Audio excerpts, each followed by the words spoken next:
ஆனால் சிவாவின் சிந்தனை முழுவதும் அவந்திகாவின் காதலை பெறுவதில் தான் இருந்தது. அவனால் இதை நேரடியாக அவளிடம் சொல்ல முடியாத சிச்சுவேஷனில் இருந்தார். ஏனென்றால் அவன் அவந்திகாவை ஃபர்ஸ்ட் டைம் பார்க்கும் போதே அவன் நந்தினியின் எக்ஸ் ஹஸ்பண்டாகத்தான் தெரிந்தான். அதனால் நிச்சயம் அவள் தன்னை அப்படியே ஏற்றுக்கொள்ள வாய்ப்பே இல்லை. முதலில் அவள் மனதில் சைல்ட்ஹுட் காதலன் மீது இருக்கும் வெறுப்பு மறைய வேண்டும். அதற்கு பிறகுதான் தன்னை பற்றிய உண்மையை சொல்ல முடியும். அதுவரை எந்த உண்மையையும் சொல்லாமலேயே இந்த உலகில் உள்ள ஒட்டுமொத்த சந்தோஷத்தையும் அவளுக்கு கொடுக்க வேண்டும் என்று நினைத்தான். அதே நேரம் சுப்ரீம் ஃபேமிலியில் தங்களுடைய கம்பெனியை நஷ்டத்தில் இருந்து மீட்டெடுக்க என்ன செய்யலாம் என்று ரேகாவும் நந்தினியும் யோசித்துக் கொண்டிருந்தார்கள். அவர்களிடம் இப்போது போதிய பணம் இல்லை. அந்த அவந்திகா என்னோட பிளானையே கெடுத்துட்டா. அவ மட்டும் விக்கி கிட்ட இருந்து தப்பிக்காம இருந்திருந்தா இந்நேரம் நம்ம ப்ராப்ளம் எல்லாமே சால்வ் ஆயிருக்கும். இனி வேற சாய்ஸே இல்ல. இப்ப நம்ம கிட்ட இருக்க ஒரே ஆப்ஷன் மிஸ்டர் தினேஷ் மட்டும்தான். That's why I'm eagerly waiting for my birthday. இந்த பிளான் மட்டும் ஒர்க் அவுட் ஆகல, அந்த அவந்திகாவை என்ன பண்றேன்னு பாருங்க என்று நந்தினி புலம்பிக் கொண்டிருக்க, அந்த அவந்திகாவை விடு நந்தினி, எங்க போயிட போறா? எனக்கு என்னவோ தினேஷ் நிச்சயமா உனக்கு ஹெல்ப் பண்ண சம்மதிப்பார்னு தான் தோணுது என்றாள் ரேகா. அது எப்படிமா அவ்வளவு உறுதியா சொல்றீங்க என்று கேட்க, எல்லாம் ஒரு கெஸ் தான். காரணம் இல்லாமையா உன் பர்த்டேவை இவ்ளோ கிராண்டா செலிப்ரேட் பண்றாரு. I think he likes you very much. முதல்ல பிரச்சனையை சால்வ் பண்ணிட்டு அதுக்கப்புறம் அந்த அவந்திகாவை என்ன பண்ணலாம்னு யோசிப்போம் என்றார். சிவா இருக்கும் வரை அவந்திகாவை அவர்களால் நெருங்க கூட முடியாது என்று அவர்களுக்கு புரியவில்லை. சிவாவும் அவந்திகாவும் காரில் சென்று கொண்டிருந்தார்கள். சிவா, நான் பார்த்த வரைக்கும் நீ ரொம்ப டேலண்டட். உனக்கு கேட்ட உடனே ஹெல்ப் பண்ற அளவுக்கு ரிச் ஃப்ரெண்ட்ஸ் இருக்காங்க. பின்ன எதுக்காக வீட்டோட மாப்பிள்ளையா இருந்து உன்னோட மரியாதையை நீயே கெடுத்துக்கிட்ட என்று கேட்டார். எல்லாமே உனக்காகத்தான். நீன்னு நினைச்சுதான் நான் சுப்ரீம் ஃபேமிலிக்கு போனேன். ஆனா நான் நினைச்சது எதுவுமே நடக்காம போயிடுச்சு. இத்தனை வருஷம் உன்னை நினைச்சு யாரோ ஒருத்தர் கூட டைம் வேஸ்ட் பண்ணிட்டேன். இது எப்படி உங்ககிட்ட சொல்ல முடியும் என்று நினைத்தவன் அவந்திகாவை பார்த்து சிம்பிளாக, டைம் வரும்போது சொல்றேன் என்றான். அவன் பார்வையிலேயே அவந்திகா மீது அவனுக்கு இருக்கும் டீப் லவ் தெரிந்தது. ஒருவேளை நந்தினியின் தாத்தா சிவாவுக்கு இப்படி ஒரு ஏமாற்றத்தை செய்யாமல் இருந்திருந்தால் இன்று சிவா அவந்திகாவின் ஹஸ்பண்டாகத்தான் இருந்திருப்பான். நந்தினி ரொம்ப லக்கி. உன்ன மாதிரி ஒரு ஹஸ்பண்ட் கிடைச்சதுக்கு அவ கொடுத்து வச்சிருக்கணும். பட் எதுக்காக உன்னை விட்டுட்டு போனா?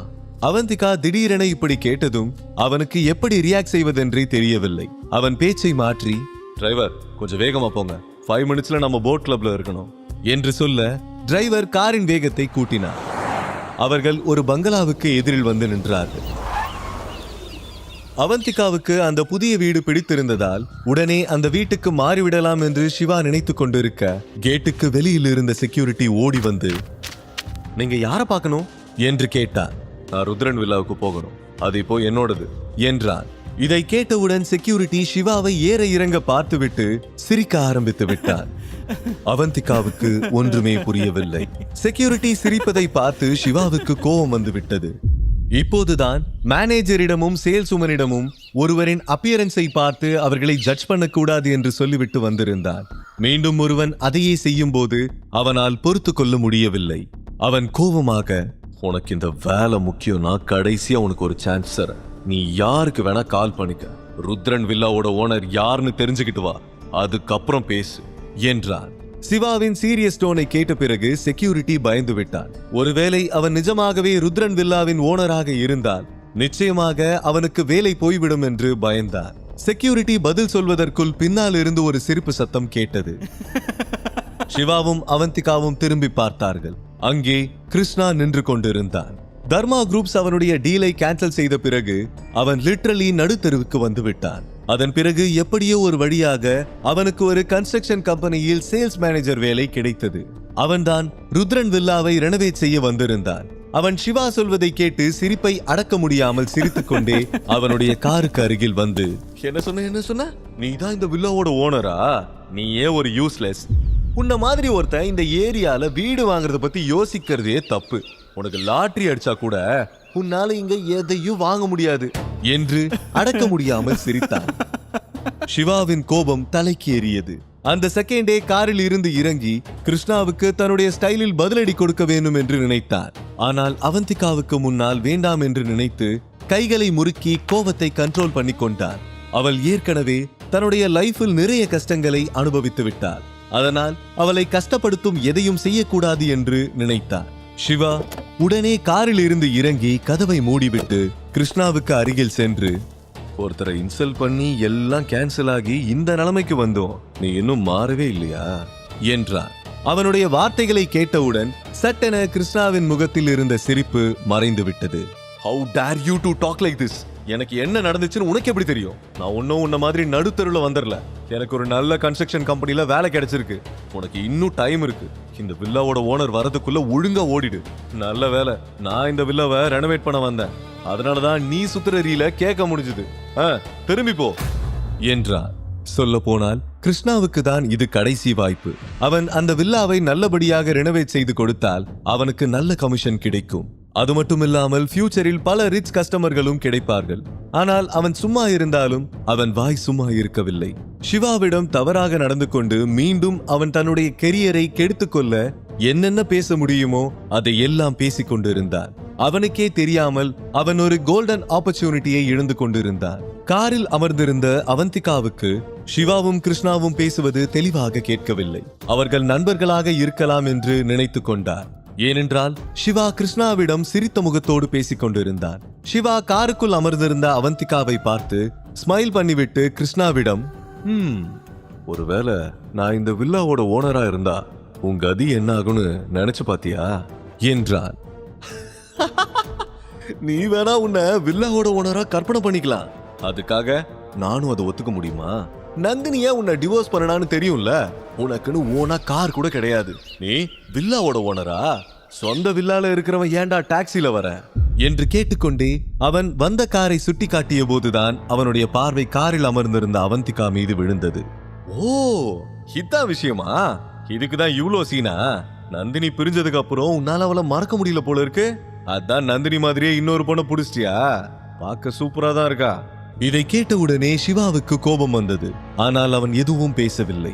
அவன் அவந்திகாவுக்கு சர்ப்ரைஸ் கொடுக்க போகும் மனநிலையில் இருந்ததால் கிருஷ்ணாவுக்கு பதில் சொல்லி அந்த இடத்தில் குழப்பத்தை ஏற்படுத்த விரும்பவில்லை.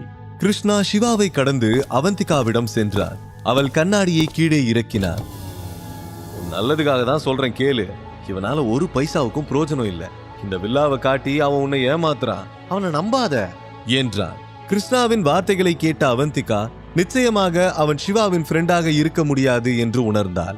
அவள் கோபமாக, சிவாவை பத்தி தப்பா ஒரு வார்த்தை பேசினாலும் கண்ணம் பழுத்துரும் என்று சொல்ல அவன் முகம் சட்டென சுருங்கிவிட்டது. சிவா செக்யூரிட்டியை பார்த்து, இப்போ கேட்ட திறக்க போறியா இல்லையா என்றார். இவ்வளவு நடந்ததுக்கு அப்புறமா நான் எப்படி உன்னை உள்ள விட முடியும்? நான் கூட நீ சொன்னதை கேட்டு முதல்ல நீ தான் இந்த வில்லாவோட ஓனரா இருப்பியோன்னு நினைச்சிட்டேன். கிருஷ்ணா சார் சொன்னதுக்கு அப்புறம் தான் எனக்கு எல்லாமே புரியுது. நிச்சயமா கேட்ட திறக்க மாட்டேன் என்று பிடிவாதமாக கூறினார். உடனே சிவா செல்போனை எடுத்து ப்ராப்பர்ட்டி மேனேஜருக்கு டயல் செய்தார். ஆனால் கிருஷ்ணா அவனை பார்த்து சிரித்துக் கொண்டிருந்தார். பண்ணு யாருக்கு வேணா போன் பண்ணு, பட் நோ யூஸ். நாம வேணா ஓபனா சேலஞ்ச் பண்ணிக்கலாமா? இந்த வில்லா நிஜமாவே உனக்கு சொந்தமானதுன்னு நீ ப்ரூவ் பண்ணிட்டா என் லைஃப் டைம் முழுக்க உன் கண்ணு முன்னாடியே வரமாட்டேன். ஒருவேளை இந்த வில்லா உன்னோடது இல்லன்னு ப்ரூவ் ஆயிடுச்சுன்னு வெய்யி, நீ என் முன்னாடி தலை குனிஞ்சு மண்டி போட்டு எப்படி மண்டி போட்டு மன்னிப்பு கேட்கணும். அது உனக்கு ஓகேவா என்று கேட்டான். இப்போதும் கிருஷ்ணாவின் பார்வையில் சிவா ஒரு யூஸ்லெஸ் வீட்டோடு மாப்பிள்ளையாகத்தான் தெரிந்தான். அவனிடம் சாப்பாட்டுக்கே பணம் கிடையாது. அதனால் நிச்சயமாக 3 கோடி ரூபாய் கொடுத்து ஒரு வில்லாவை அவனால் வாங்கவே முடியாது என்று ஸ்ட்ராங்காக நம்பினார். அதனால் நெஞ்சை நிமிர்த்தியபடி நின்று கொண்டிருந்தார். அப்போது கிருஷ்ணாவின் பார்வை அவர்களுக்கு எதிரில் வந்து கொண்டிருந்த கிரே கலர் லக்ஸூரியஸ் கார் மீது விழுந்தது. அந்த கார் வெண்ணெய் போல ரோட்டில் வழுக்கிக் கொண்டு வேகமாக வந்து கொண்டிருந்தது.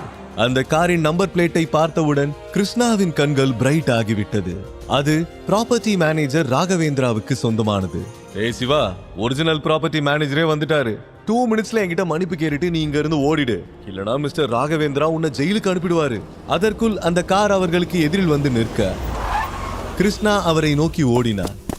ராகவேந்திரா காரில் இருந்து இறங்கிய வேகத்தில் கிருஷ்ணாவை இக்னோர் செய்துவிட்டு செக்யூரிட்டியிடம் சென்று பலார் என ஓங்கி அறைந்தார்.